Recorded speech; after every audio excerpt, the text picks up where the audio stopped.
Dawns ARKS. Welcome everyone to your weekly Phantasy Star Online 2 podcast recorded live on July 12th, 2020. I'm one of your hosts, PrinceBrightstar, and with me is Xance21. Go ahead and say hello. Yo! Alright, so we got kind of a packed episode this week. A lot of information came out related to both the North American as well as the Japanese side of things here. But of course, we're going to kick things off with our gaming weeks, and I'll go ahead and kick us off with that here this week. Alright, go right ahead. To be honest, it wasn't that much I did this week. I've had a lot of stuff going on with work, but I did at least find myself with 30 minutes to actually log into Final Fantasy XIV for once and run through one of the expert roulettes for some tombstones. You don't do any of the raids? I do, but since I play a tank class, I don't go into the 24-man. And to be honest, I'm gonna get more tombstones out of just doing the expert roulette rather than the raids, and at a much quicker rate. Oh, I'm talking about the 8-man raids, Shiva, or not? Yeah. Shiva, So yeah, I know what you're talking about there. But honestly, I'm just looking for tombstones at this point. I'm not looking to go through the whole sequence. And plus, I don't have a static, so it's not like I do like hardcore raiding or anything like that. It's possible to pug your way through raids. It's not the most ideal, but it's possible. Like one of my FC members, Hoseo, that's what he did. It was close to like 600 attempts on Shiva before he even got the clear. Or something ridiculous like that. Gotcha. And actually, speaking of Final Fantasy XIV, my raid group is now going to be starting Prague on Ultima Weapon Ultimate. Well, I wish you the best of luck of that. Yep. And so far, we're about 2 minutes in, which is more progress than we've made in living in Alexander Ultimate. Just remember, you got to keep everything woke there. Yep. You got to make the primals woke. That was an interesting puzzle when the race first happened for that thing. Oh yeah, because debuffs that you get right near the beginning of the game are extremely important 5 and 10 minutes later into the fight. Yep. Yep, it's like you do these things or you don't even see Ultima Weapon. Nope. But yeah, that aside from doing PSO2 yesterday on stream, that was pretty much my gaming week. So why don't you kick us off with yours now here? 2 things. 1, Dragon Quest X. I've been streaming that every day this week. And 2, Hee-Ho! Which, if you don't know, that's Jack Frost. It's a common thing that Jack Frost in Shin Megami Tensei says. Hee-Ho! Gotcha. Yeah. So yeah, I've started getting more into Shin Megami Tensei, more so with Nocturne, the 3rd game. I actually started playing that. I'm not that far into it. I've gotten to the Matador fight, and that's as far as I've gotten so far, but yeah, I've been really enjoying it and want to play more SMT now. I might pick up SMT4 again, because I haven't, it's been a while since I played that. Gotcha. I barely got that far into it. I only got to Tokyo. Which, Tokyo is the 2nd main area in the game, so yeah, I didn't get that far into it. Gotcha. Okay. And I really haven't been playing much PSO2. I don't know. I have a lot more motivation with other games right now to play. And while all these updates for PSO2 have come out, especially one of the urgent quests that we're going to be talking about, I haven't done it yet because I've been lazy and haven't been getting on. All right. I think I need that alert thing to tell me, oh, hey, Profound Darkness is coming at this time. I should probably log on. Yeah, it's weird that we never got anything like that for the North American side. Well, actually, we do. The alert thing on that people use for the JP, that's like a Windows thing. That is available for NA server as well. I just okay. forgot to reinstall it because my computer was acting like a dumbass and said it was a virus. All right, then I'll have to check that out as well then. Mm-hmm. Yeah, it was made through the Arc Slayer team, so it's safe. All right. Yeah, that's pretty much all I've been doing this week. By the way, play Dragon Quest X. It is in Japanese, I know. Get through the language barrier, and it's a damn good game. I'll see what I can do. Once again, I don't have that much time. Although I am kind of coming up to maybe one of the lesser busy times of the month for me. So maybe I'll have an opportunity in the next couple of weeks. And if you do try it out, the trial period allows up to max level 80 and the end of this first expansion, version 2. And is that just like an ongoing trial, or is there like a time limit on that? There's no time limit to it. Okay. All right, that's actually pretty cool. They let you go that high. Oh yeah, definitely. And of course, if you want to go further, then you buy the all-in-one pack, and then you have the monthly sub. All right, cool. Yeah. All right. Well, with that, why don't we go ahead and move on into our main topics today? So, we first have the big news here. The Profound Darkness was released this week. And it contains a remix of one of my favorite Genesis songs, Ooze. And then there was another one before that. Name is slipping my mind right now. But it's yeah, it was definitely interesting to hear that music when it came up originally back in the day. Yeah, I love that. I love that theme so much. Well, but the two major bosses in Phantasy Star 4 and the Millennium, their themes, Laughter and Ooze. I love those themes so much. You could clearly tell the composer knew how to work the Genesis sound chip so well. Oh, so good. It was actually two sound chips because you had both the Genesis chip plus you still had the holdover YM chip from the SG-1000 days as well. Oh, so they used that chip that was built into the Genesis there. Really? Yep, they used them in combination. I was able to figure out how to break down the individual audio channels several years back. Wow, because I know the Genesis has backwards compatibility with the Master System and SG-1000. Yep. Through an adapter, obviously. Yep, the power adapter, I think it was called. Yep. But yeah, and then you also get Idola the Strange Fruits as part of the soundtrack for the Profound Darkness as well. Idola the Strange Fruits originally showing up as the final boss battles in Phantasy Star Online Episode 3 Card Revolution. So, yeah it was interesting. Once again, showing you just how versatile this series is. If you don't want to play an online RPG, then hey, you can go to a card game. If you don't want to do that, you can play a traditional RPG back on the Sega Master System and the Genesis. Or if you want something completely different from that, you got text adventure games as well. This is such a versatile series, and that's why I love it so much. Yeah. I never really cared about the card game. I did try it a while back, and it just felt too slow. Too slow, maybe, but at the same time, it definitely, even today, I would say it still gives Hearthstone a run for its money. I would say that because it at least has more strategy involved with it. Yep. Especially because you had to worry about the placement of your character and your monsters that you would summon. Yep. You had to worry about all that placement, along with whatever weapon cards you currently had. Yep. So it was interesting. I'll say that.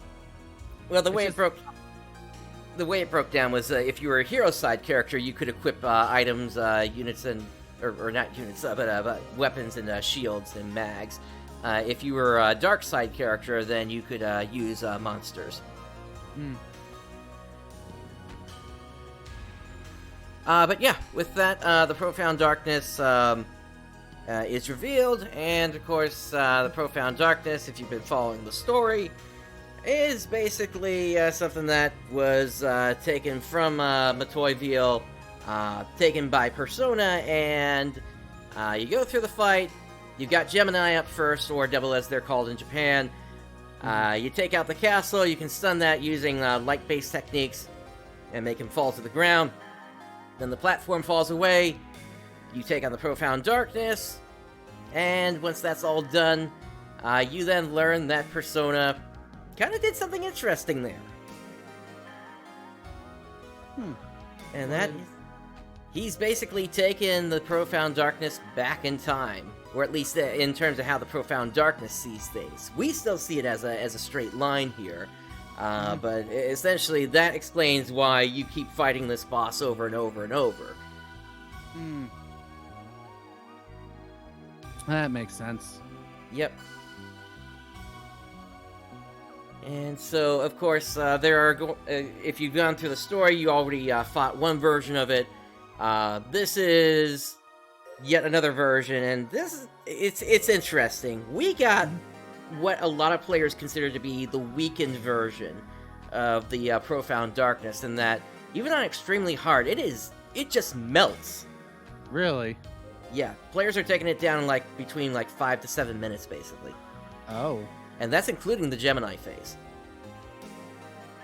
I did a solo run at it yesterday. I took it down in about 40 minutes. You want to bring that up on the screen here? Yep, and I was about to lead into that. So aside from all that, we do have a campaign going on related to the Profound Darkness. So basically, the gist of it is, if you had a character before July 8th, before the maintenance began, in your Visiphone right now, there is a, or rather in your bank, there is a campaign item that gives you a Barren Blossom trigger, and that allows you to start this urgent quest at any time you want to.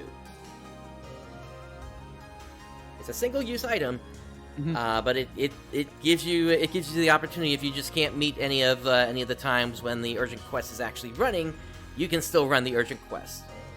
And this one is it the Gemini or is it Profound Darkness?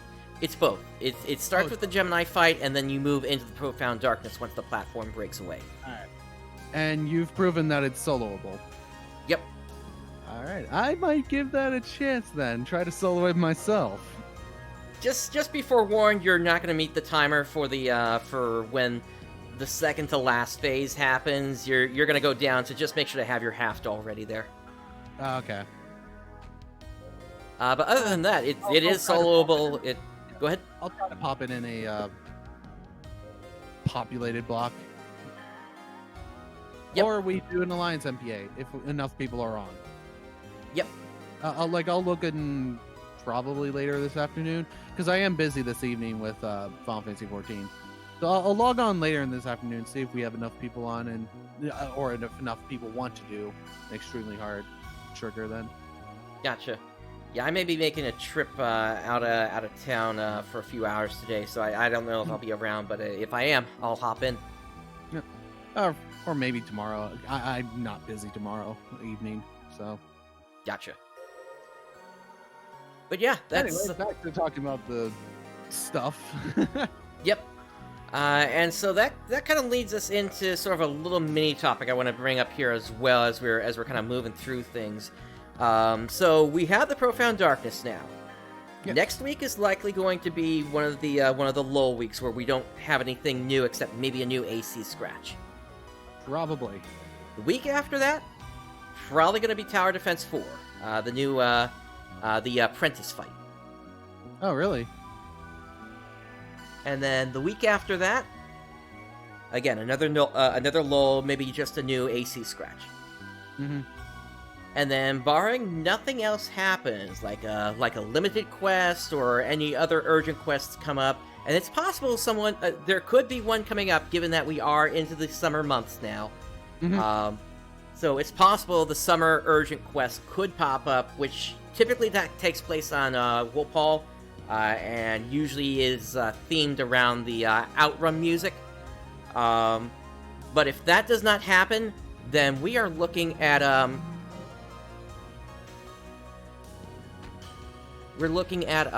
August 4th for episode 4.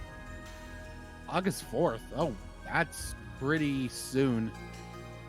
Yep, and if we do have that urgent quest come up, then it's going to be August 18th. Huh.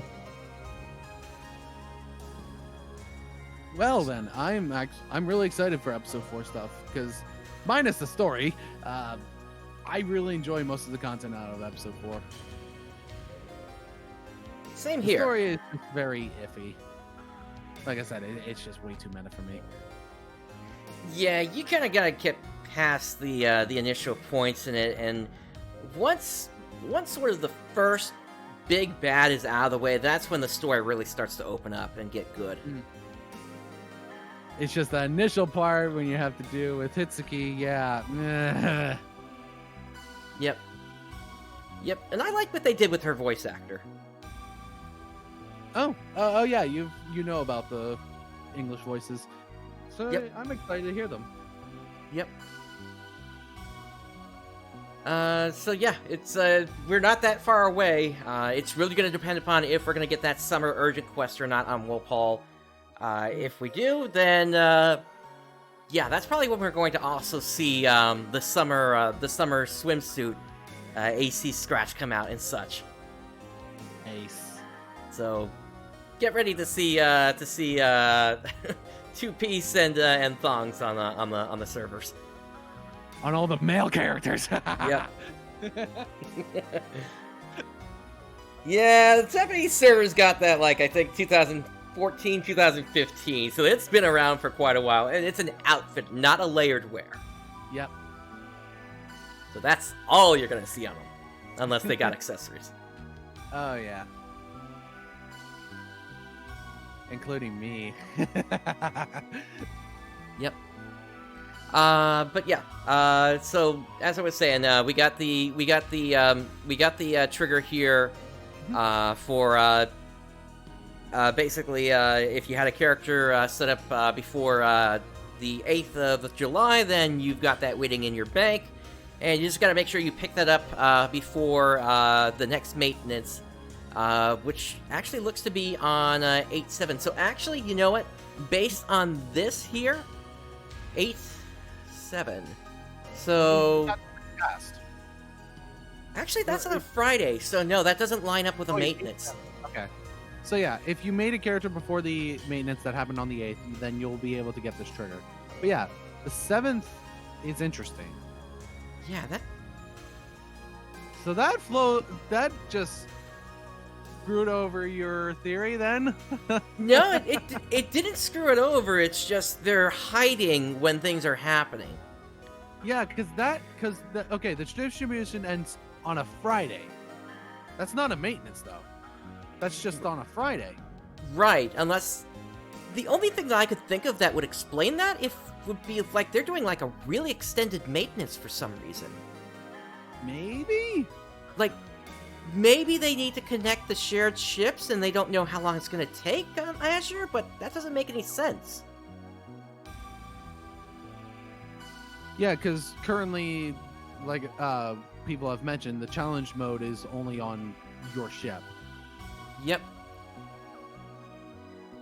I mean, the only way I could really look at that is that it's basically a month after when the thing first became available for pickup. So maybe that's how they're timing it.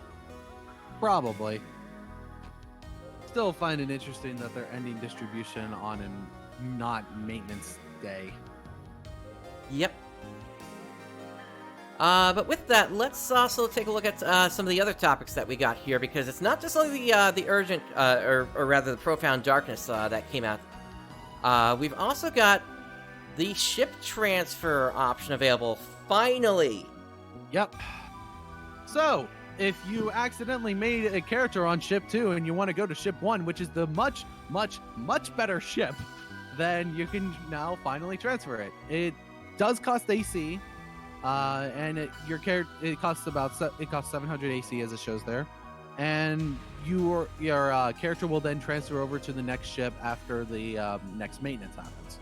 Yep, and that's key to keep in mind. It only happens whenever there's a maintenance, and as of late, we've been seeing maintenances every 4 weeks at this point, I think. Like every 2 or 3 weeks, I usually see a maintenance happen.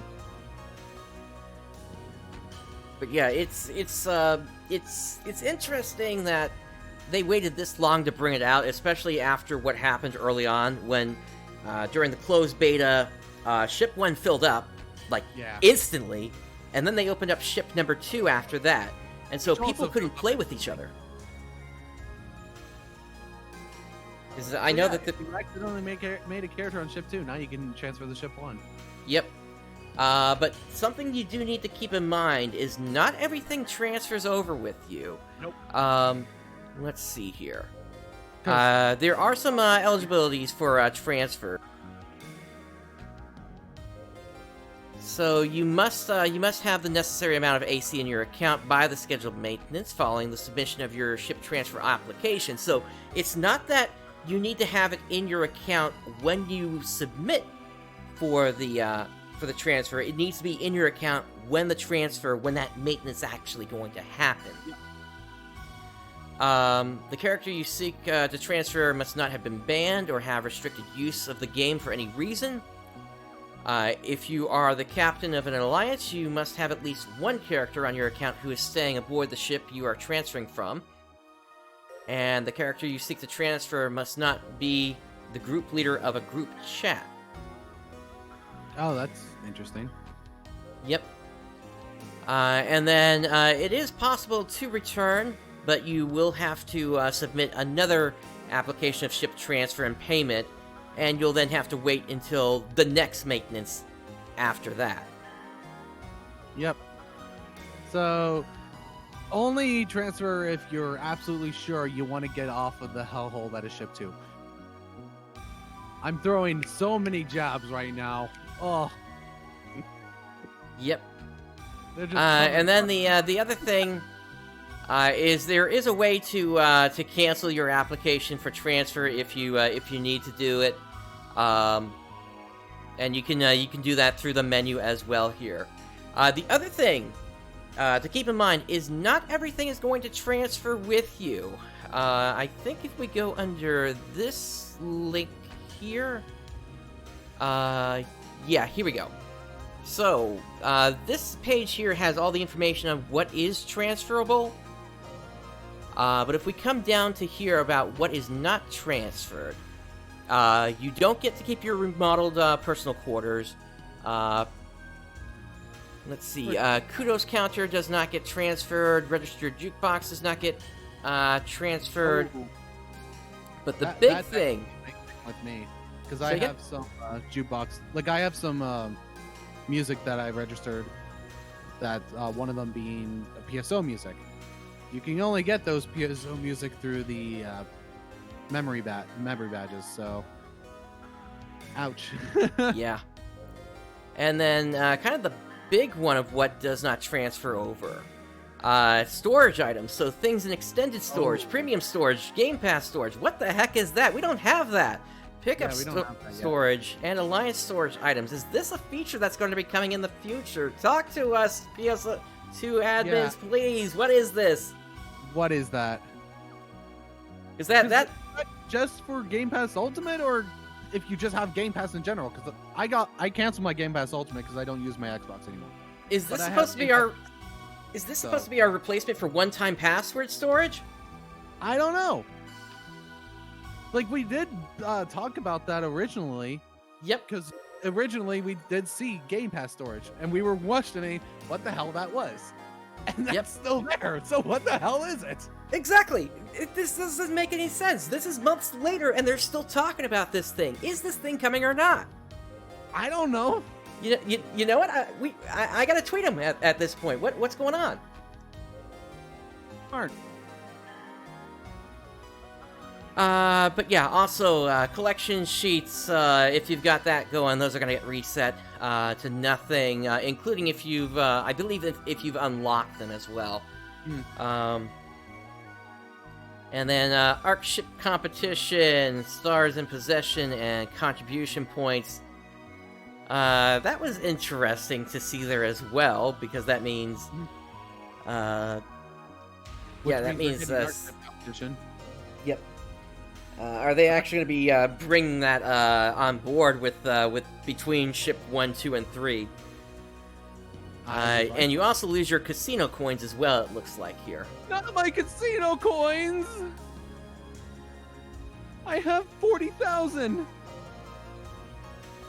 Yeah, so you do lose some, but you know, as long as you consolidate down what you've got and you sell whatever you're not going to be able to bring over before the ship transfer happens, you should be good to go in terms of just moving back over. And let's be honest, most players, that's going to be like tons of weapons and such in the storage. You can consolidate all that down to just your basic and character storage. And in the worst case of all that, you can get some.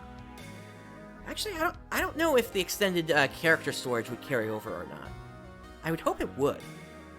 It doesn't say it wouldn't. Yeah, it's not listed in here either, so that at least gives me some hope. Does it say anything up here about it? Here we go. Yeah, character storage items and character storage expansions. So there you go. You can purchase, or rather, you can use AC to bring that up to 1,000 slots if you need to. Oh, that's good. But yeah, so ship transfers are finally on, and I'm looking forward to people coming over to ship 1 so that they can finally play with the players that they wanted to play with back during the initial launch of this. Alright, and moving on from there, we also have some other news that came from the team. This is a tweet that they put out earlier this week. Attention ARKS, we are aware that the Challenge Quest tutorials references the currently unavailable Universal Ship. Rest assured that this feature will be implemented in the upcoming Episode 4 update alongside the Battle Arena. Thank you for your patience and support. Good. We need that. Good. There's like nobody playing Challenge, even though there was a brand new Challenge mission introduced this week. Yep, like the first day that mission got introduced, I tried to play it, I couldn't find anyone. Yeah, this is crazy what happened here. That this feature is just so unplayed right now, and there's no reason for it not to be played. There's lots of weapon camos. You could be using the challenge miles to fill out your weapon collection if you haven't gotten one of each of the Revolutio series. Plus, you got all those mag changes as well. So, yeah, this is really surprising to see nobody working on this. Oh yeah, and there's also titles as well. Also, shout out to that one guy complaining about the Dreamcast mag now being available to the people who weren't playing on Xbox originally. Come on, man. Yep. So yeah, so Universal Ship, that's going to let players from ships 1, 2, and 3 all play together. So yeah, it'll be nice to finally have that in the game, and for that working for both Challenge Quests as well as the Battle Arena. Which I'm excited to finally get into that, because, hey, better ping. I really hope they roll that at the start of Episode 4 and not later on.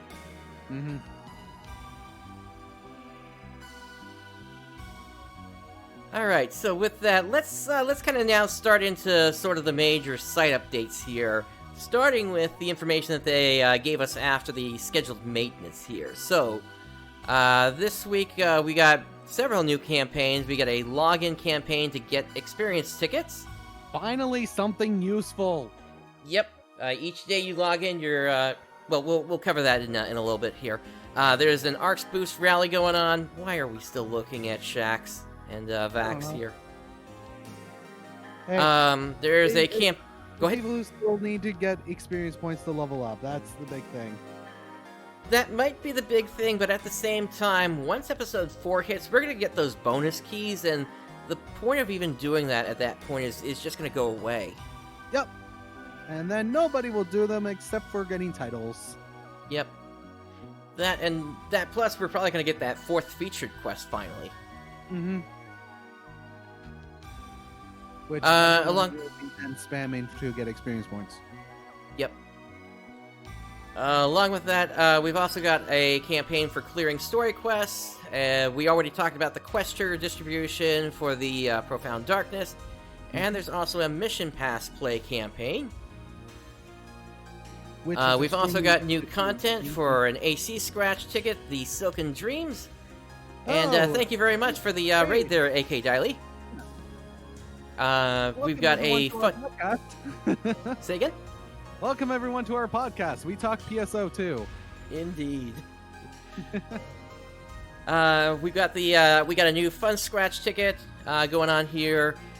New Fresh Find Shop, the new Urgent Quest schedule, a new Mission Pass season.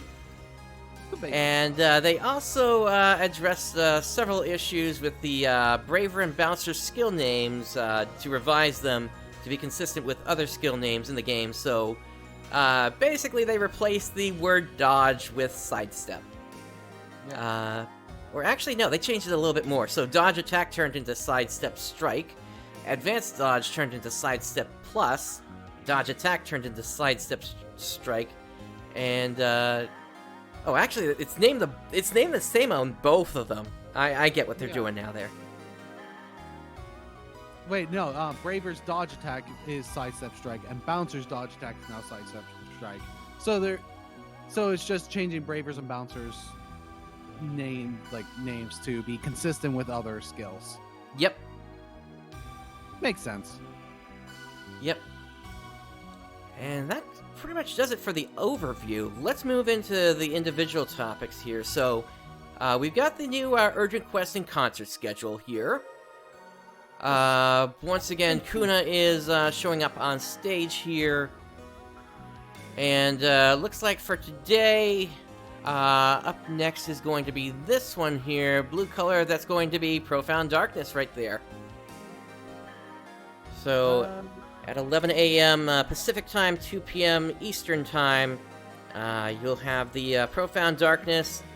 And then later on today, there's going to be the virtual battle training, another round of the Profound Darkness, and then Menace of the Sea, Renderer of Serenity. Oh, yeah. Final finish. Is it the last tower defense, or is it... Oh, wait, no, it's not tower defense 4 yet. We're still... No, that's not out yet. Yeah.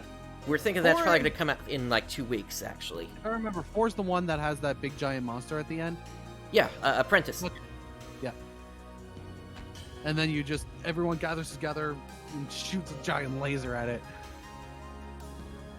Yep. It's interesting storytelling that they do in that thing. Mm-hmm. And then looks like then tomorrow there's going to be another virtual battle training, Menace of the Sea, Renderer of Serenity, and then another Profound Darkness. Nice. You heard all about what I said about S2? What about S2? Also, what's S2? I don't remember what S2 is. Yeah, I'm not sure. Oh, Ship 2. Oh, yeah. Yeah, I'm going to constantly take jabs at that because I'm Ship 1. And Ship 1's the best ship. Come on. Ship 1 pride. Yeah, boy. I will always take jabs at Ship 2. Oh, you know what? I didn't see this before. Let's see. They are bringing back the third tower defense here next week. So yeah, that's going to be interesting to see that again here. Granted, players have already completed that quite a bit, but the next one. Let me just scroll down here real quick. Yeah, Despair. So this is the one that's still up above the ground. The last one, I think they were talking about naming it in the files, naming it Ending, for the fourth one. Okay. But I guess we'll see if that's actually correct. And yeah, so you're still going to get Kuna next week. You've either got Eternal Encore or the Endless Story and Our Fighting Mia B versions. Of course, the Eternal Encore does not have an encore itself. Oh, Demise on JP. Okay. Yep.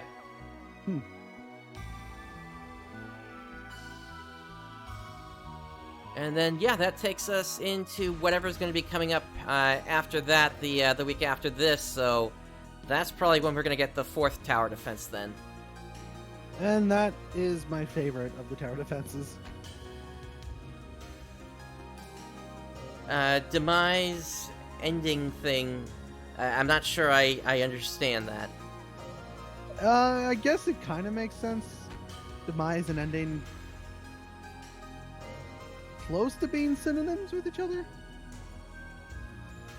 I guess that kind of makes sense. Because, yeah, there's obviously going to be differences between the fan translation and the official localization. Yep. Because you can't really call the official, the official NA part an official translation. It's an official localization. It's a complete different. It's a difference. Because translation is taking literal translation of previous language and putting it in another language. Localization is making it actually make more sense within that language. True. Yeah, I remember back in the day, Working Designs was notorious for doing that and adding Wheaties into their RPGs and such. Yeah. Well, you gotta eat your Wheaties so that you can become big and strong like LeBron James. I think that was in Lunar, actually, now that I think about it. Lunar the Silver Star. But yeah. Why Wheaties? I don't understand. I think they were just trying to add references to the West to make the game more relatable. Yeah, it doesn't work that way. Yep. But yeah, let's take a quick look at Baron Blossom, Destroyer of All. Attention, all members of ARKS. ARK support system, Dark Falls Gemini has formed an unstable plane above one of our landing craft, and your assistance is urgently needed. They seem to have manifested as a large structure and are intent upon damaging our fleet and hindering our progress towards what can only be the source of the evil and corruption. We must defeat Dark Falls Gemini to have a chance at achieving our foremost goal in ensuring the destruction of profound darkness. Yep, and you get the Profound Darkness fight, and it's... Oh, I need to play it on NA because it's so good. And I really hope that because of this, soon that we can get the solo trigger for this. Because another thing that's on JP, I believe you can get it through the Fun Shop. Correct me if I'm wrong on that. You can get solo triggers for Profound Darkness. So you not can only do it by yourself. Hence the name Solo Trigger. So not the Fun Shop. You actually have to turn in the yearly badges to get that. Okay, there we go, yeah. So it's the yearly badges that you turn in, which you normally get through the, best way that people farm them is doing the EXP feature quest. Which, by the way, we might be getting those badges now once that feature quest is available. Think? We'll see if Sega forgets to take them out. I hope they don't. But yeah, you get those badges, and then you would trade them in for either 13-star weapons, or the badge shop. So you trade them in for 13-star weapons or for the solo triggers. I want those solo triggers because I really enjoy doing those fights solo. Yep. I'd love to get that, as well as have them forget to take out the two bosses of episode 4, and just so I can, knock out the expert requirements already on that. Oh, Mother and Deus. What's the other one? What? Deus. Deus, yeah, Mother and Deus. Yep. Yeah, if they forgot to take out those solo triggers, yeah, I would like that. Yep. And I did find a line in there. They're calling her Mother Brain. Okay. I'm still just gonna call her Mother. But yeah, all the other urgent quests are still in there. But yeah, it's yeah, this is kind of the main thing, and we're really in the lead up to the end of episode 3 now. So episode 4 is not that far from now. They said August, so I'm excited for that. It's really gonna depend upon if we get the summer urgent quest or not. Oh yeah. Over on Wopal. Alright, moving on from there. We have the Fresh Find shop having an update here. And there are a bunch of yukatas that characters can pick up now here. So here's one of the female ones. There's no context for these yukatas that's given on NA, but for those of you who don't know, in Japan there's a festival called the Starlight Festival. And in the Starlight Festival you have people wearing yukatas. Sometimes also known as Tanabata. Yeah, Tanabata is the actual name of it. But the translation is Starlight Festival. So, yep. Fun fact: Dragon Quest X is having a Tanabata event. Do we know who's handling the localization? I think it's Sega themselves that are doing it. Correct me if I'm wrong on that. It was like it was an external company first, I think, and then EST Soft is handling the moderation of the game and such like that, customer support. But all the updates after that, I think, are being handled internally by Sega. Because most of the voice work, they got that done by Studiopolis, right? I think so, and we know that they're done with that up to episode 6, chapter 2 at this point. Which is what they have planned for the roadmap for NA. Yep. Basically, all the content that they have planned for this year to hopefully get up to parity with JP, it's already done. They just need to release it.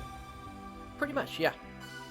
And it's funny, earlier this week, I was invited on to another podcast, and sorry for the side topic here. I was invited on to another podcast hosted by Brian from Work to Game, and we kind of talked about that a little bit as well, and kind of where things are going with the game. I'll put a link to that after the end of the show here. I would like to listen to that. Yep. Actually, I think I already sent you the link. Oh, let me see. Is it the one with Ginger Prime as well? Yep. Okay. Yep, Ginger Gaming Radio. Yep, I have it. Yep. But yeah, that was a really fun time being on there.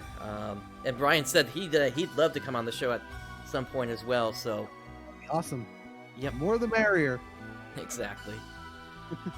But yeah, so we got yukatas. These are, what can I say? They look pretty good here. They look like a yukata. Yep. That's and then for some reason they've also got the quest trigger listed here as well. Well, whenever you buy one of those outfits, you get one of the triggers. Gotcha. But you also buy the triggers just from the Fresh Find shop. They always cost star jumps. Gotcha. Yeah, and actually, yeah. Now that I think about it, yeah, it does also show up in the Fresh Find shop. But it's at 150 for the base price for a single one. Yep. All right. Aside from that, we also have a new AC scratch this week. So let's take a look at what we got in here for Silken Dreams. Yep, no crossover this time, but still some pretty interesting outfits. The cast looks like a tank. I like that. Yeah, this looks kind of traditional Japanese, if you ask me. A bit, yeah. Especially with the occultic outfits there, yeah. The occultic inner is kind of interesting because you got all those eyes sort of as like body paint there. And then, yeah, the Titan Gum set. Yes! You are a tank! It looks very flat. Yep. And then you got shrine garb. Yeah, most of it is minus the cast, obviously. Most of it looks more traditional Japanese. Yep. And I like that. I like how traditional Japanese looks. Yep, Gensho tights. Oh, and you got the kitsune tail. Yes. Yep. And a mono visor as well there. That's interesting. Oh, yeah, there we go. Dance 47. I love the way the male one is just swinging your arms. Merry-go-round. Oh, that's adorable. It's like a cassette transformer. Yes. And then the visitation emote. People Yep. don't understand how that works, but basically, when you go to one of these shrines, you're supposed to clap twice and then bow once you ring the bell, I believe, to show respect for the shrine. Yeah, that's, again, more so a Japan thing over a US thing. Showing the differences between the two different cultures. Yep. All right. Of course, looks like this one is going to be around for until 8/11 here. Solitary Shadow costume there. And Severing Shadow. Let's see here. Outerwear, Flower Season Inu. Those have actually been selling pretty cheaply. Really? Kind of surprised by that. Yeah, as soon as I find outfits that are under 100k, I usually pick them right up. Because they And always then- have outfits on them. Yep, and here we go. Here's the occultic eyes I was talking about. How you get these eyes all over your body. That's cool. But of course, it's innerwear, so you really can't see it that well. Nope. And because we don't have the thing to make base wearer invisible yet, then we can't see innerwear yet. Especially for male characters, it's nearly impossible to see innerwear. Yep. Once again, Titan Gum body and the arms. You're basically just a tank here. Yep, I love it. And then for the female cast, you got the ice silica body, and I think these little ice spikes at the tips kind of tell the story there. Yeah. Hence the name, Ice Silica. Yep. Yeah, these spikes are pretty much all over. Perfect stack enemy with. Shit, I'm turning into Risa. Continuing on. And then you got the solitary helmet here. Let's see. You could get yourself a third eye if you wanted to. Okay, then. So get your Yu Yu Hashiko on if you wanted to, I guess, or something. Let's see. You got gloves, of course, tattoos. You got a Soulfire accessory here, which basically has a little ghost floating next to you. Oh, that's actually pretty cute. I like it. And then you've got occultic Vixen horns. Two versions of them, actually. You have a broken horn on. So one of them is like long, thin horn, and then one of them has a broken horn. That's interesting. Yep. Let's see. And then there's also a Genga mask if you want to go with the Kitsune theme as well there. Yep. Definitely has that fox look to it. I like it. Yep. And by the way, when it comes to those ones that are showing as just plain white, then those will change based off of the color of your outerwear. Except for the ones that say they're specifically white or black. Yep. Yep, so we got Kitsune tails, several varieties. Either Of course, looks like low. You gotta get that Tails cosplay going. Jeez. And then you can also pick up one. So. Yep. You can pick up a chest plate or a ship nose armor. Huh. What is that ship nose armor? That you just have like just the front of a ship sticking out of your chest? I might have an idea. I think that's actually used for an emote. Really? I'm not sure which one it is. I think it's the one where you fly around like a helicopter. I need to double check it, but I've seen emotes where players just turn into ships once they turn the emote on. Okay. Interesting. And then we got the monovisor and the Teruku, which is the mag device that you can pick up with this one. Adorable. And of course, you got your typical consumables here. You got your 4 emotes. People were making Transformers. That's absolutely correct. And then you've also got Devil Meows. So you got a blue one and a red one that you can pick up here for doing 5 and 10 of the scratches. They don't really look like devils. They just look confused. Maybe it's the horn. I guess. And But you just look at its face. It just looks confused. Like, why am I on this person's shoulder? Help! Yeah. Yeah, I kind of see that as well. The only other thing is maybe the clothes kind of lead that way, that the kind of Oni type clothes, but... Yeah, Oni Meow. Which Oni is devil, so... Yep. Makes sense. But yeah, that's the new AC Scratch. Let's take a look at the Fun Scratch now. Hey, fun!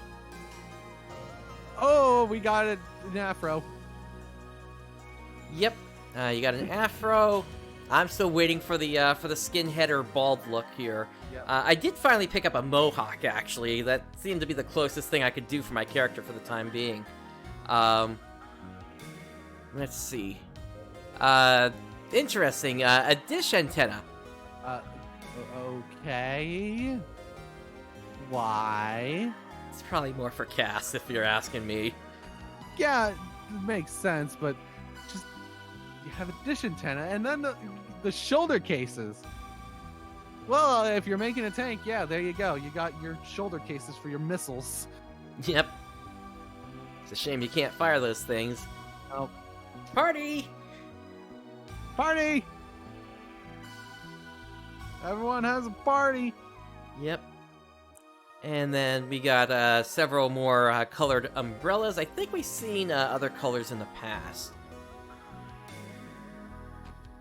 And then coming down to here, these seem to be repeats from last time here. So you got your 3D glasses, your cowlick or whatever you want to call that, and the different bands. Like the guy from Quest 64. I don't know. Yep. And then, let's see, you got a punching bag. Or is that also kind of... Hold on. I need to look this up here real quick. Musashi. Because it kind of reminds me of Brave Fencer Musashi. I've heard of that game, but I've never played it, so I don't have any reference for it. Hold on, let me look at his hair. Okay, his hair is more jagged. It is just one big, like there is one big piece, but he does have that little cowlick up front. So, yeah, I'm right on that. Okay. And then, let's see, yeah, it looks like a bunch of workout-related furnishings this time, plus fancy furniture. Then you've got a bunch of new music discs as well. You can get a scenery pass for the floating continent. Ooh. I can get the casino lounge music. Perfect. I'm in there all the time anyway. No, I'm not. And then, once again, your typical consumables. And then you've got 2 new emotes. Well, actually, no, it's 1 emote that's new. Play ball. And if you haven't picked up Parade, you can still grab that. Which, Yep. by the way, grab those emotes, wait 2 months, and then sell them. You're welcome. Yep. Yep, I'm playing the long game on other things, but it's yeah, I'm finally starting to make bank on the things I've been collecting, and it's yeah, I may only have around 70 million Maseta on me currently, but in terms of potential Maseta, I'm looking at close to around 400 to 500 million. Yeah, that's a lot. Oh man. Of course, gotta get it all to sell first. Mm-hmm. Oh, of course. I really should have held on to the hero scarf that I got, because that probably sells for a lot more now. Yep.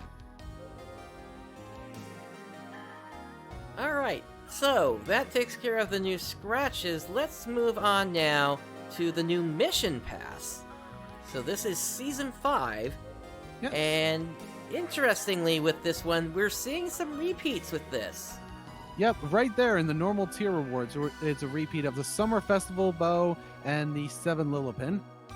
And then almost all of the outfits for the gold tier are repeats. Yep. So if you were not around for Season 1, because you're on PC, then here you go. You're able to finally get these. And if you have already gotten these, but you only got one of the ones where you have to use as a ticket, well, now you can get a second one, so it'll be bound to your account. Yep. And if you've already got other things and you just don't have any interest in it, hey, you can trade those. You've always got the option for the mission pass as the second option, which you can then. Yeah. Say again? Mission badges. Mission badge. You're right. Which you can then hand in at that counter and get yourself, for example, maybe a Phantasy Star Portable 2 costume. And another thing is, you can get these outfits and then also trade those in for mission badges if you want. If I remember correctly. I think so, yeah. Yep.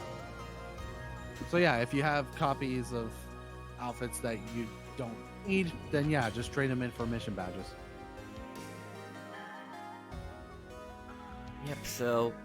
and here are the Photon Wings again, so those are... I know there were players asking about that. Mm-hmm. Once again, third eye accessory here as well. Although this is a different one compared to what we saw earlier. Let's see. And then you got your Zamlord, Zelsius costume, which are based on what Kuna wears. And then... You got your Joker and Lamia sets for cast. Yep. Heretic Lord, I believe, is new. Same with the candy, I think. I'll need to check. But that was know. Milfonsina and Gettenhart's outfits. But one thing that is new, that evolution device, A12. Yeah, there it is. Yeah. Which is interesting, Uh-huh. considering the name of a certain class we'll be seeing in the future. What bothers me is it says all races, but they're not showing it as all races. Well, like, the only race they wouldn't show is caste, which, yeah, if something can be equipped by all races, then it'll be equipable by caste. Yep. Most things most things except for specifically caste are equipable by all races. Yep. I'm gonna finally use my Grenada cape to get that on my character. Yep, and I'm pretty much getting everything as I always do. It's extremely easy to max these mission passes out. Yep. And piece of advice: if you know you're going to be going through the entire mission pass and you're going to do it over time, or you're going to pay for it, go ahead and unlock tiers 31 to 35 first before you collect on any of the ones that seems like it might be a repeat that you're going to see on those tiers, because then you can actually figure out if it's going to be at those last 5 tiers, and then come back and grab mission badges from the originals. The mission pass does not force you to, say, collect everything in Tier 1 before you move on to Tier 2. Yeah, you can just grab everything once you've finished everything. Yep. Let's see. And then, of course, we got consumables. Just kind of the typical stuff in there. Yeah, most of it is just typical stuff. And you got air guitar and kick. Yep. Air guitar we already got. Yeah. I don't know if kick is new or not. But yeah, air guitar, I already have that. Yeah, so that's probably one. The air guitar I know I'll be able to hang on to and maybe get that turned into a mission badge. Yep, same. So I've already got that one unlocked on my character. Sell any of this stuff. Say again? Because you can't sell any of this stuff. Right. Alright, moving on to the next topic we got here. We're moving into the campaigns now. Yes. So we've got a daily login reward going on between July 8th and the 15th. And you're going to receive a free Experience 100,000 ticket each time you log in. Mm-hmm. And then if you log in for a total of 5 days during the period, you're going to receive another 3 of those 100,000 tickets, equaling a total of 800,000 experience. Yes, it's something that's actually useful. Yep. So, yep, I'm already maxed on that for the week here. I just got mine earlier today for the 3 tickets. So Nice. Yeah, if you're able to, just log in each day and just hang on to those tickets because we got new classes coming in the future that they'll be really useful for. Mm-hmm.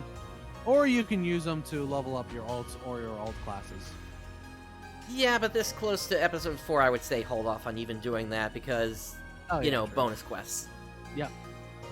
Because episode 4 was when bonus quest was introduced. Because of the level cap raised from 75 to 80. Oh boy, is that a grind. Yep. It's just a massive jump in experience points needed.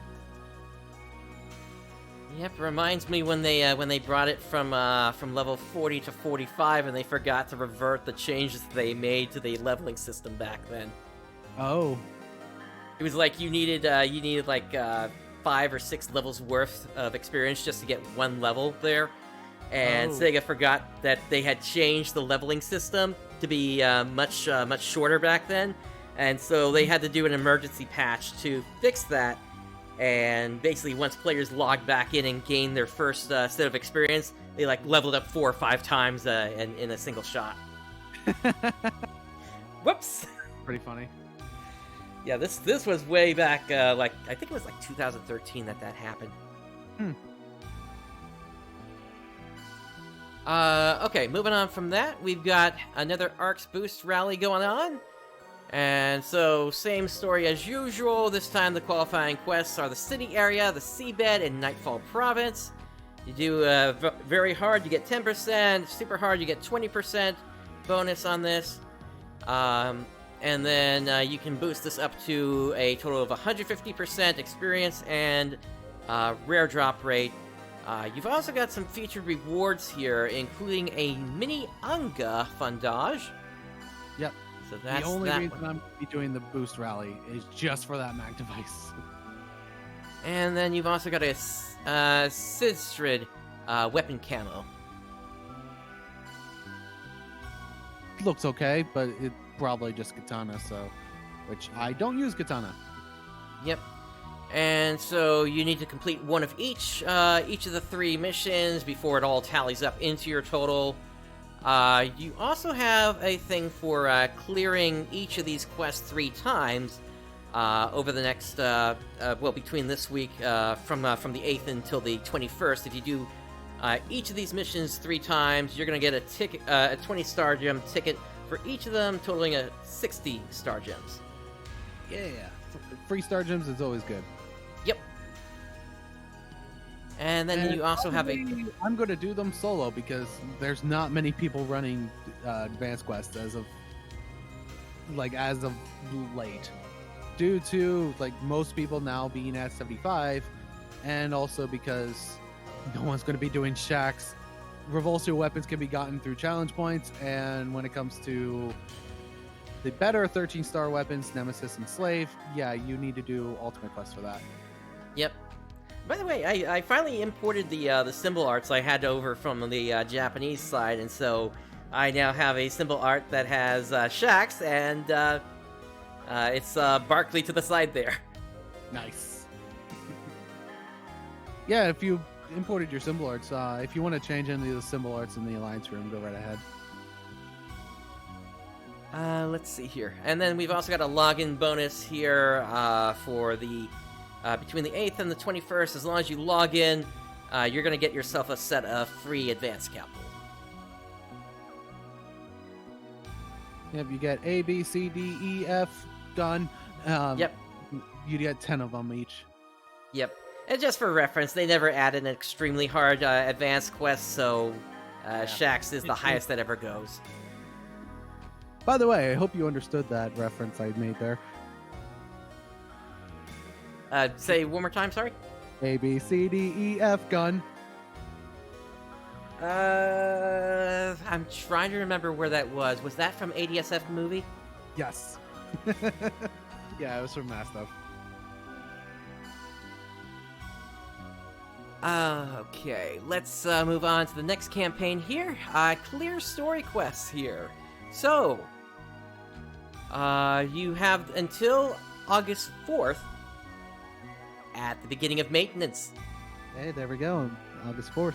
So, yeah, it looks like then we might not get the Wolpal Urgent quest, at least initially here. They might combine it with episode 4. We'll see. Maybe. But hey, look at that. Dreamcast Mag device. Yep. So if you missed that before, you can pick it up again here from this campaign.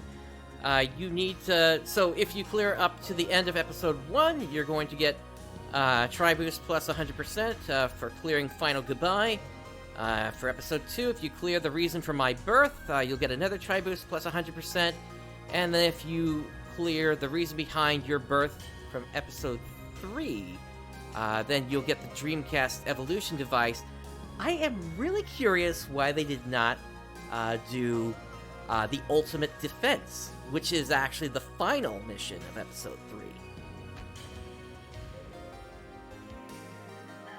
Maybe it's because those questions... Go ahead. Episode 1 and the final mission for episode 2, but not the final mission for episode 3? Correct. Huh. Yeah, this doesn't... I mean, it could be that it's because that was actually an extra chapter that happened after episode 3 had ended in the original release, but that's not how it is here in the Omnibus Quest story. Hmm. Yeah, it's strange they didn't do it, but yeah, you can get yourself a Dreamcast. Just get through the story within the next month, and you'll pick this up. Piece of advice on that, if you are trying to race to get this and you're running out of time, you can skip the sub-story. The main story is what you need to advance in that particular case. Yeah. And most of the sub-story is pointless. It's just gives you little details about the characters and such. And actually, I would say... Well, no, the one scene I'm thinking of actually did show up in the main story, so never mind about that. It was a Lisa scene up in Nightfall Province. Or Risa, rather. Yeah. Any scene involving Risa, I do watch because it's just entertaining seeing her, how masochistic, or not. Is it masochistic, or is it, I would say insane in the membrane. Yeah, that. Exactly. Just to see how insane she gets. Insane, and yet there's a little something in there in episode 3 that hints about something we're going to see in episode 6. Yeah, they had that planned for a while, if you know what I'm talking about. Pretty cool. Sadistic, that's the word. Because masochism is you enjoy getting hit. Let's see here. Let's move on to the next campaign here. We got Mission Pass Play. So, aside from just doing the Mission Pass, you also have rewards for even getting through the Mission Pass. Oh, and one for making exchange at the Mission Pass swap shop. Huh, interesting. You get an SG ticket. Yep. So yeah, get to tier 12, you get 3 tri boosters, and then do a swap, you get a SG ticket. Pretty simple. Yep. But yeah, it looks like you also get. Oh wait, no, it just says which ones you get at those tiers. Yeah, those are just the rewards there. And the festival stall. Interesting. And then the last campaign we've got going on here is a casino boost. So, say again, sorry? As usual, we've been getting these casino boosts before. Yep.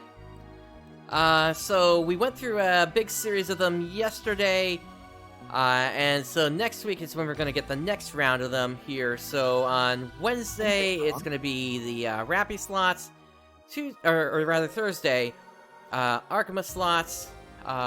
Friday is Rappy slots again, the Set and Shooter on Saturday, and then on Sunday and Monday is going to be Blackniak. Actually, Monday is the little pin roulette. Oh, I can't tell the difference between those colors. I can. I don't know. Maybe you're slightly colorblind then. I know I'm a little bit red-green. Hmm. So that's weird that I couldn't tell this apart. You know what? Now I can. It's a different shade. I didn't realize it was like bright orange and that more of a brown. Yeah, they gotta stop doing this because they keep doing this each time they do one of these schedules. It's like they gotta pick some different colors. Yeah, they do. You've also got a casino coin pass distribution. Logging in gets you 2 casino passes per day for a maximum of 14 of them.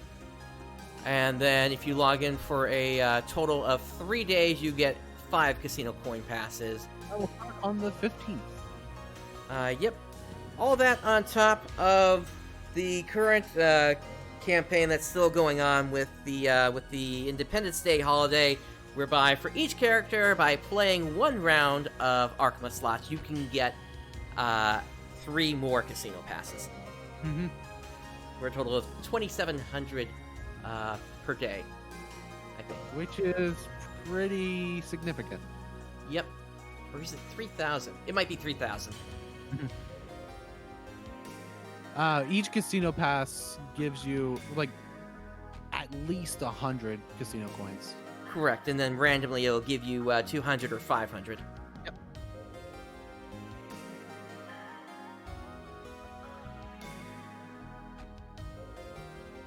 Alright, so that pretty much takes us to the end of the site updates. Now, we do also have some updates for the Japanese side as well here. Once again, this is on the bump.org website here, the PSU blog. PSO2 is celebrating its 8th anniversary. And as part of that, we've got the Special Training Episode 6 here, which is a limited quest taking place in VR space. So players have to break through 2 combat zones. The contents of the zones will be decided at random among several patterns. Sierra will also lend support based on the number of players in a zone. And then in the second half of the quest, you must head towards the Photoners' Cardinal ship and defeat the commander. Clearing the quest gives you the chance to receive the 4-player trigger quest.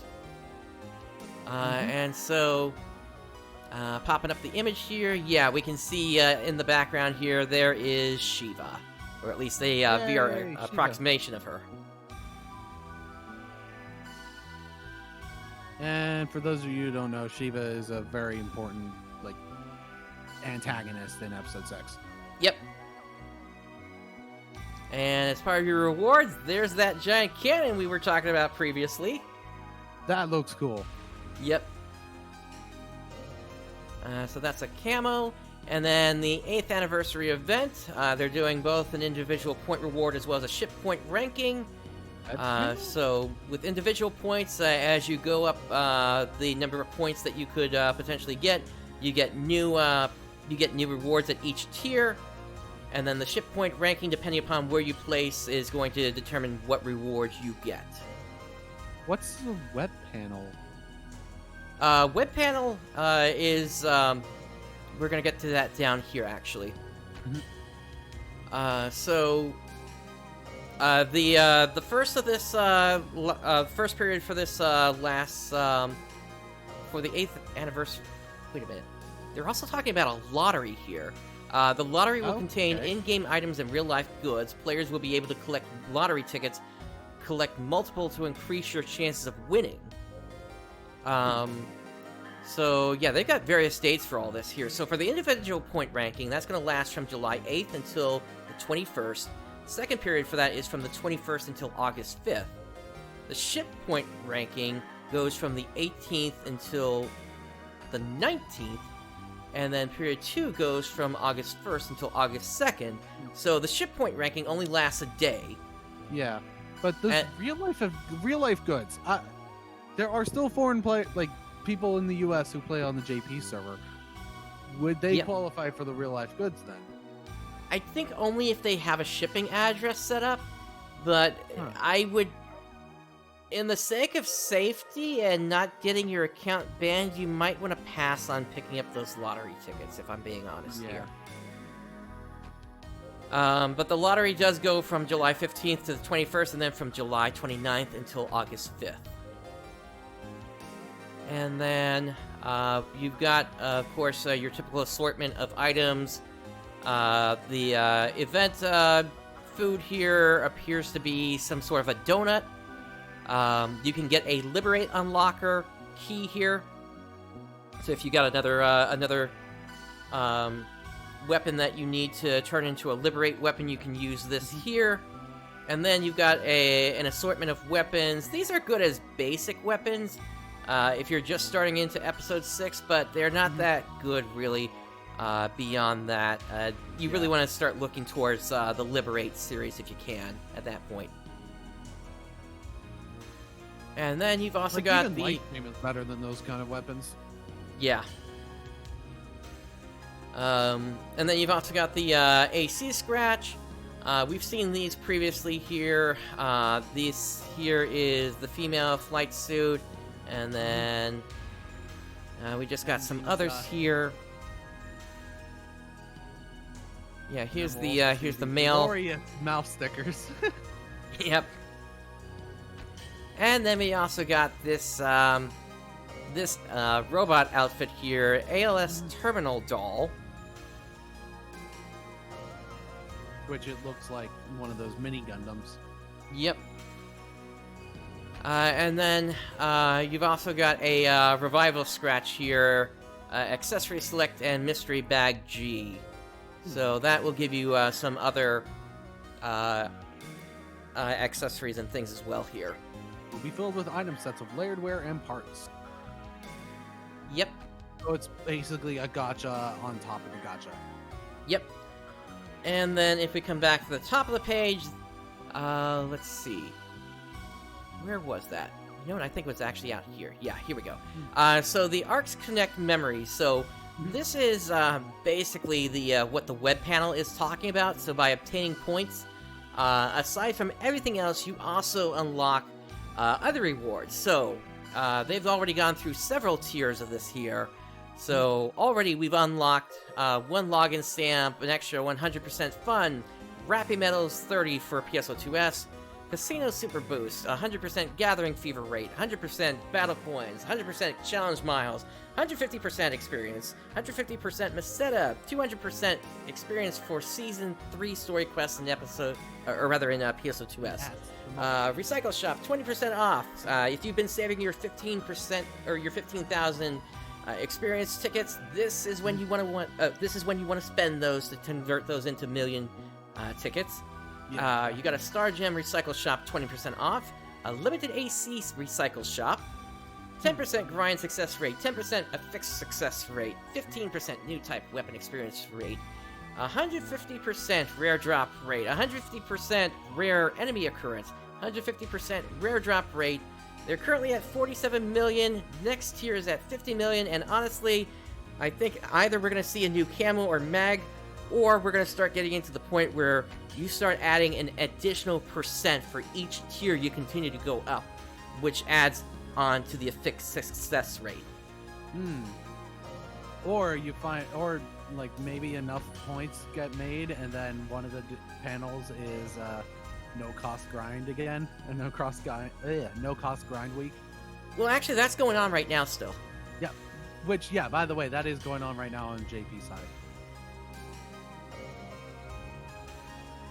Yeah, we'll see if that's actually the case here, if they're going to do another one.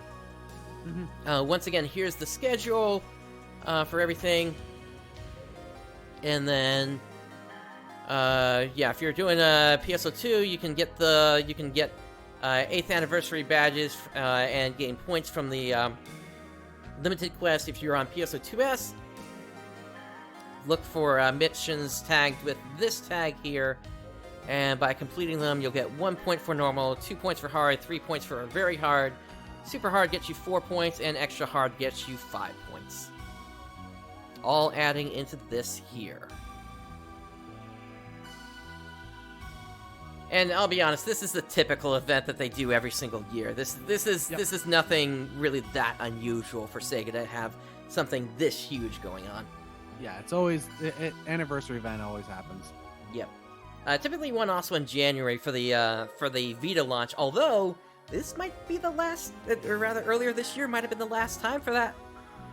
Yep. Because Vita is going away. I wasn't going to bring it up, but where is that?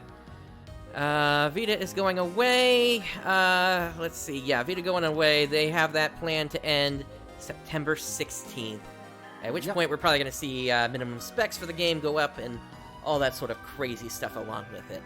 Yeah, they're going to update the game hard, because right now the game's being held back because of the Vita.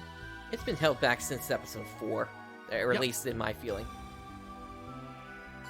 It's been held back for a while now, and now with the Vita just being gone, I guess if you want your Phantasy Star fix on Vita, then there's Nova, which I really didn't like Nova personally. Yep. Speaking of Nova, if anybody is familiar with how Tri-Ace games were programmed, the team over at ARKS Layers needs your help. They are stuck. They cannot proceed with the translation of that game until they get somebody that can actually help them hack in a method of getting text to display correctly. If you have any familiarity with that and are able to help, please help them out. This project has been stalled for years now. Yeah. Even if Nova's not that great of a game, I still would recommend people wanting to try to help out with translating it. All right, look at how long it's taken for Phantasy Star Portable 2 Infinity to finally get the translation. Granted, that was just because Jam Rules was busy with a lot of personal life and also just constant bug issues. Yep. But that is coming along. They're in their final testing of that right now, so hopefully we'll be seeing that sometime this year. They release it, and PrinceBrightstar and I will be playing that. Definitely. We will definitely be doing multiplayer missions. I hope you know how to set up Hunsterverse. I will figure it out as we get closer. We could, or we can try it out later on, like today or this week. We can set up Phantasy Star Portable 2. I can show you how to set up Hunsterverse then. If you want. So. Let me see how my week goes here. We'll figure it out from there. All right. And then with that, we have one last thing here today. Idola Phantasy Star Saga also is getting several updates here. So there was recently some criticism regarding how star diamonds were gained, and so they have increased the ways to earn star diamonds. You get it as a clear reward. Say again? Which is the premium currency. Correct. Well, actually, there's two versions of star diamonds. There's star diamonds, and then there's a paid star diamond. Yeah, it's free and paid. That's how most mobile gacha games are. So you're gonna get more for clearing story quests and collection quests. You get them as a clear all missions reward in Idola SP. First clear reward for Descent quests, which is a new thing that was added with Episode 2. And then it's also added as a ranking reward for the new game mode, which we'll talk about a little bit down below. They also increased the ways to earn dulls, which are used to limit break your characters beyond just having them level up to level 100. There's also going to be a permanent gacha line update. So after the update in early August, Giselle and Odette will be added. From the EX series, Lise EX and Abiel EX will be added, and there are more additions coming. There's also a Summer Gacha ticket going on here. Summer outfits. Gotta spend $1,000 for your waifu. Yep. And let's see here. So we got new characters. Papona in search of summer support. Papona is sort of the main head of the game on YouTube, which is really interesting that they managed to insert themselves into the game as well. Yeah, they got a hand doll there that talks as well. That's adorable. Yeah, she's basically a VTuber. Giselle's first summer trip.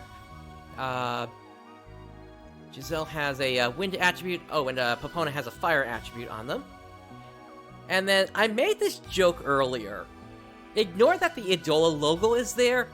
Doesn't this look like the title card for a Dragon Ball Z episode? Kind of fits with the background and the text. Yep. But yeah, there's going to be a third member at the coast apparently for that event. Kuna is going to return for an encore, and we can see what their Law and Chaos versions look like here. There we go. And apparently Stella is joining the Idol series, which is interesting. One of the main characters in Idola, if I remember correctly. Yep, she is one of the main characters, which is really interesting that they're miking her up like that. Windus joins the Idol trio. At least Windus makes sense because she does actually have a microphone inside of her staff there. And then Melvi, the Principality Bodyguard. They come from Lockingham, or rather, they defend Lockingham through thick and thin. She is a wind assassin. And then Zola. Let's see. Their elemental blast has the chance to inflict fear, it looks like. And what is that young kid there I see? Choco Rock. Coco Rock is, that is a gnome, which is a unique race to Idola Phantasy Star Saga. Huh. Yeah. So they are a knight, with a water element, and they have a high chance to freeze enemies. Interesting. And then we've got a new game mode here, Brigade Battle, which is a mode where you fight large-scale battles together with your brigade members against rival brigades. And so you can go 20 versus 20 in this mode.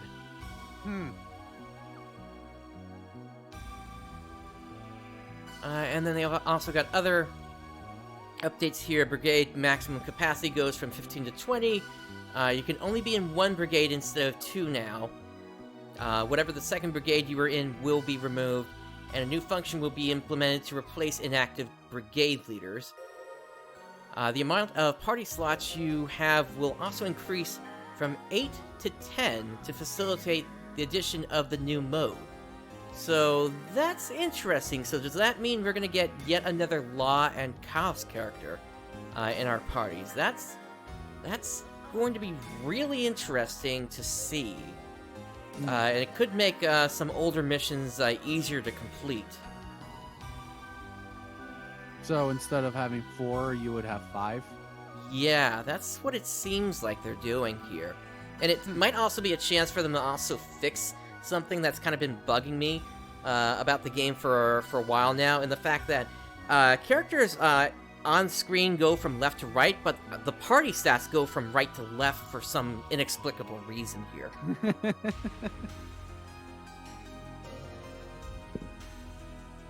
But yeah, then we kind of talk about the preparation phase and everything that goes on here.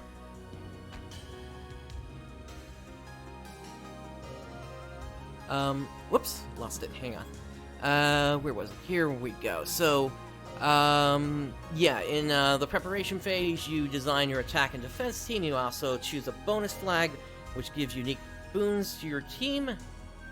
In the attack phase, you can choose 2 teams from the opponent's defense team to fight. Based on how many characters you defeat, you will earn brigade points. And when choosing an opponent, all of the team but 1 unit will be invisible. You will have to attack them to find out. After attacking people in your brigade,